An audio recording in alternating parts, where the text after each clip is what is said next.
మర్చిపోయిన దేశాలు ప్రపంచంలోనే అతి వరస్ట్ అయిన పాస్‌పోర్ట్ ఏదైతే ఉందో అంటే ఆ పాకిస్తాన్ పాస్‌పోర్టే. ఏం చేయాలంటే పిక్కోకూడదు. ఇంకా ఇప్పుడు పాకిస్తాన్ విషయానికొస్తే సంకనాకిపోయింది.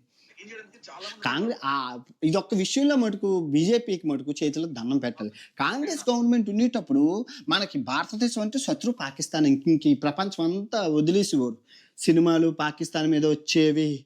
న్యూసు పాకిస్తాన్ మీద వచ్చేవి. ఊ ఊ మొత్తం ప్రతీదీ పాకిస్తానే. పాకిస్తాన్ భౌతంగా పెట్టుకొని ఆడుకునేవారు రాజకీయం అంతాన. నిజంగా ఈ మోడీ గారొచ్చి పాకిస్తాన్ తగిలేశారు. ఎలా తగిలేశారంటే చూపిస్తాను. ఆర్థికంగా చూపిస్తాను. చూడండి దగ్గరుండి. ఒక డాలర్ రూ. 86 ఇందులో గొప్పేముందంటే ఆగాగు ఇక్కడే ఆగు.